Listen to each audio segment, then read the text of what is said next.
Ya baik, Assalamualaikum warahmatullahi wabarakatuh.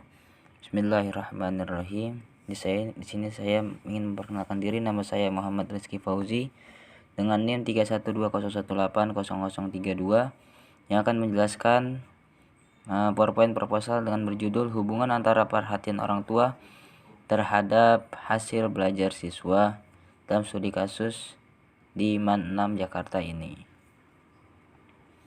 Nah, di sini saya sudah membuat PowerPoint-nya dan langkah selanjutnya saya akan menjelaskan tentang apa sih latar belakang dari proposal yang saya buat ini. Nah, jadi pendidikan ini menjadi tanggung jawab semua kalangan yang memerlukan kerjasama antara individu dan lembaga terkait.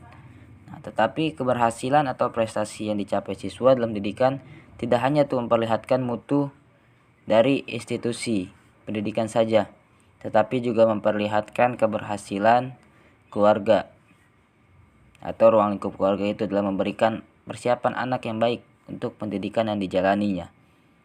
Nah, orang tua itu tentu saja sangat peduli terhadap pendidikan anak. Banyak orang tua itu bercita-cita agar anaknya mendapat pendidikan yang setinggi-tingginya.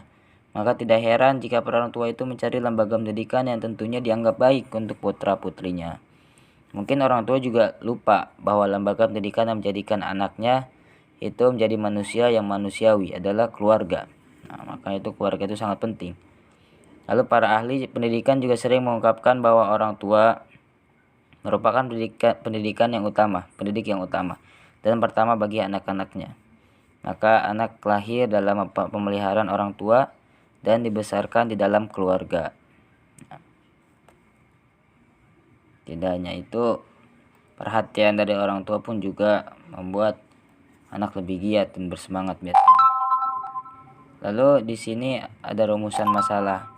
Nah, saya membuat rumusan masalah itu hanya satu, yaitu bagaimana hubungan perhatian orang tua dalam kegiatan belajar di MAN 6 Jakarta itu. Lalu tujuan penelitiannya saya buat 3, yaitu pertama untuk mengetahui keadaan keluarga para siswa kelas 11 di MAN 6 Jakarta. Nah, bagaimana tuh keadaan keluarga dari siswa itu. Lalu yang kedua untuk mengetahui hasil belajar siswa kelas 11 di MAN 6 Jakarta. Nah, tidak hanya mengetahui keadaan keluarga, tetapi kita harus juga mengetahui hasil belajar siswa kelas 11. Nah, lalu yang ketiga itu untuk mengetahui ada tidaknya hubungan yang signifikan antara perhatian orang tua dengan hasil belajar siswa itu di kelas 11 MAN 6 Jakarta. Nah, jadi yang ketiga itu kita harus mengetahui juga tuh, tidak hanya mengetahui hasil belajar dan keadaan keluarga, tetapi juga mengetahui tidak ada atau tidaknya hubungan yang signifikan antara perhatian orang tua dengan hasil belajar. Nah, di situ. Nah, lalu ada manfaat penelitian. Nah, manfaat penelitian ini, manfaat yang pertama, manfaat teoritis. Jadi penelitian ini diharapkan dapat memberikan informasi mengenai perhatian orang tua terhadap hasil belajar siswa kelas 11 di MAN 6 Jakarta. Nah, selain itu penelitian ini dapat juga digunakan sebagai pijakan bagi peneliti lain mengenai perhatian orang tua dan hasil belajar ini. Lalu ada manfaat praktis. Yang pertama bagi siswa. Nah, penelitian ini diharapkan dapat menjadi masukan kepada siswa tuh agar dapat lebih menghargai perhatian orang tua yang diberikan. Lalu yang kedua itu bagi guru. Jadi penelitian ini dapat dijadikan sebagai sumber untuk mengetahui perhatian orang tua terhadap anak yang akan mempengaruhi proses pembelajarannya. Lalu yang ketiga bagi sekolah sebagai bahan pertimbangan untuk menyusun program-program sekolah dalam usaha meningkatkan kegiatan belajar siswa itu, maka perlu melibatkan peran orang tua. Lalu yang keempat dari bagi orang tua, penelitian ini diharapkan menambah informasi bagi orang tua untuk dapat lebih memperhatikan anaknya sehingga memiliki hasil belajar yang maksimal. Nah, di situ sudah ada 4 jadinya ya. Pertama bagi siswa, yang kedua bagi guru, ketiga bagi sekolah, dan keempat bagi orang tua. Nah, di sini ada landasan teorinya tuh. Saya mengambil 3 saja. Yang pertama, hubungan. Apa itu hubungan? Hubungan adalah kesinambungan interaksi suatu individu yang memudahkan proses pengenalan satu sama lain. Nah, hubungan ini juga terjadi di setiap proses kehidupan manusia. Hubungan itu dibedakan menjadi hubungan dengan teman sebaya, orang tua, keluarga, dan lingkungan sosial. Jadi hubungan itu adalah keterkaitan suatu hal dengan hal lainnya. Contoh lain itu seperti hubungan kekeluargaan, darah, hubungan dagang, diplomatik, analogi hukum, formal kebudayaan, variabel penelitian, dan masih banyak sebenarnya yang lainnya. Nah, di sini apa itu pengertian perhatian orang tua? Perhatian itu adalah pendayagunaan kesadaran untuk menyertai suatu aktivitas atau tindakan. Sedangkan menurut Dakir itu perhatian adalah aktivitas peningkatan seluruh fungsi jiwa yang dikerahkan dalam pemusatannya kepada barang sesuatu, baik yang ada di dalam maupun yang ada di luar diri kita. Nah, lalu menurut Nasution juga bahwa perhatian orang tua adalah pemusatan energi yang tertuju pada suatu objek yang dilakukan oleh ayah dan ibu atau wali terhadap anaknya dalam sebuah aktivitas.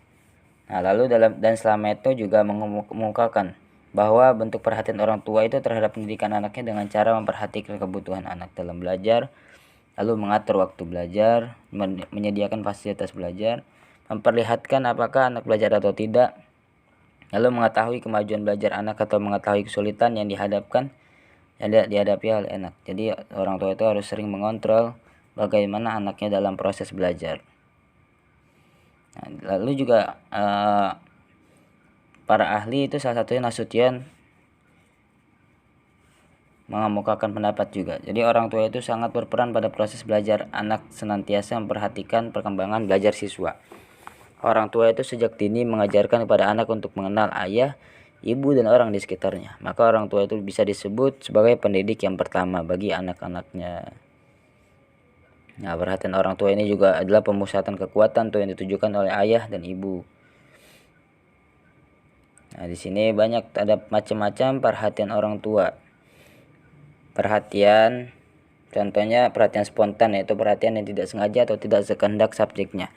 Lalu perhatian refleksif, yaitu perhatian yang disengaja atau sekehendak subjeknya saja. Lalu ada juga perhatian intensif dan perhatian tidak intensif. Lalu ada perhatian terpusat, nah itu perhatian tertuju pada lingkungan objek yang sangat terbatas. Jadi hanya satu objek yang dia perhatikan, maka disebut perhatian terpusat. Lalu perhatian terpencar, yaitu perhatian yang pada suatu saat tertuju pada lingkup objek yang luas atau tertujunya kepada bermacam-macam objek, tidak hanya satu fokus kepada satu objek itu. Nah, selanjutnya apa itu dari pengertian dari hasil belajar? Nah, jadi belajar itu adalah suatu proses perubahan tingkah laku manusia dalam segala aspek kehidupan yang berlangsung secara aktif dan integratif untuk mencapai suatu tujuan. Seorang akan belajar mengalami perubahan perilaku dan cara berpikir maupun tingkah laku dan akan semakin bertambah secara bertahap dan berkelanjutan. Hal ini dikemukakan oleh Sumanto bahwa belajar itu bukan sekedar pengalaman. Belajar adalah proses dan bukan suatu hasil. Karena itu, belajar berlangsung secara aktif dan integratif dengan menggunakan berbagai bentuk perbuatan untuk mencapai suatu tujuan. Lalu Laura juga mengemukakan pendapatnya bahwa mendefinisikan belajar adalah perubahan tingkah laku yang relatif, menetap dan muncul melalui pengalaman. Belajar merupakan hal yang wajar yang telah dilakukan oleh semua makhluk dari usia dini dan akan berlangsung sampai meninggal. Secara tidak langsung kita belajar dari bangun tidur sampai tidur kembali. Nah, belajar ini juga dapat dilakukan tidak hanya di sekolah saja, tapi bisa dilakukan di rumah, sekolah, lembaga pendidikan formal, non-formal, dan informal. Nah, pengalaman juga yang kita lewati semasa hidup itu merupakan proses belajar. Nah, maka faktor-faktor itu banyak faktor-faktor yang mempengaruhi belajar. Contohnya faktor-faktor individualnya itu pertama kematangan, faktor usia kronologisnya, faktor perbedaan jenis kelamin, pengalaman sebelumnya, kapasitas mental, kondisi kesehatan jasmani rohani, dan maupun motivasi yang diberikan oleh orang tua kepada siswa maupun motivasi dari seorang guru untuk seorang siswa. Nah, di sini baru pada kegiatan pembelajaran pada seorang siswa itu harus melalui proses pembelajaran. Proses tersebut mempunyai beberapa tahapan yang nantinya akan berakhir pada hasil belajar ini. Pada tahap awal siswa akan diberikan informasi yang terkait dengan materi apa yang harus dipelajari. Lalu tahap selanjutnya adalah proses pengolahan informasi materi yang diterima di selanjutnya.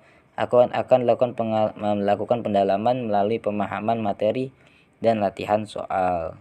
Barulah tahap terakhir ini akan diperoleh hasil belajar melalui evaluasi keseluruhan untuk mengukur sejauh mana pemahaman terhadap materi yang telah diberikan. Di sini juga menurut Supriyono, hasil belajar adalah perubahan perilaku secara keseluruhan, bukan hanya salah satu aspek potensi kemanusiaan saja, tetapi dari pernyataan dari di atas hasil belajar merupakan proses perubahan tingkah laku melalui tahapan belajar untuk mengetahui sejauh mana siswa memahami materi atau ketuntasan nilai dalam sebuah pembelajaran itu. Nah, menurut Bloom juga dia membagi secara 3 ranah, itu kognitif, afektif maupun psikomotorik. Banyak yang mengungkapkan itu tentang hasil belajar ini. Dengan intinya hasil belajar itu merupakan proses perubahan tingkah laku untuk melangkah ke tahapan belajar dan memahami materi, untuk mengukur sejauh mana pemahaman oleh siswa tentang materi yang telah diberikan kepada seorang guru atau kepada seorang pendidik itu.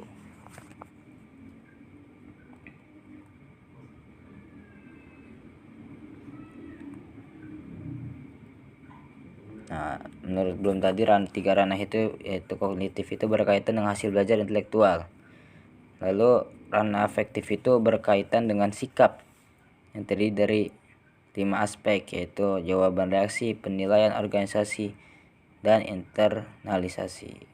Yang terakhir ranah psikomotoris, yaitu belajar keterampilan. Lalu yang selanjutnya ialah metode penelitian. Nah, metode penelitian ini digunakan dalam penelitian ini adalah metode survei dengan pendekatan kuantitatif korelasional, yaitu untuk mengetahui hubungan antara dua variabel, yaitu X dan Y. X-nya itu perhatian orang tua dan Y-nya itu adalah hasil belajar. Dan tempat dan waktu ini saya mengambil di Madrasah Aliyah Negeri atau 6 Jakarta di Kampung Duku, Jakarta Timur, dengan populasinya 320 siswa. Lalu sampelnya kita mengambil 10% dari 320 siswa, itu 30 siswa saja. Nah, metode analisis datanya ini seperti yang saya sudah tulis, yaitu uji normalitas data, pengujian normalitas data untuk variabel terkait, dan bebas dilakukan untuk menggunakan persamaan Lilliefors pada perhitungan dengan Microsoft Excel. Nah, kita menghitung dengan Microsoft Excel ini. Lalu yang kedua ada uji hipotesis data yang menggunakan teknik korelasi produk momen yang dikemukakan oleh Pearson, yaitu dengan rumus yang saya sudah berikan di PowerPoint ini.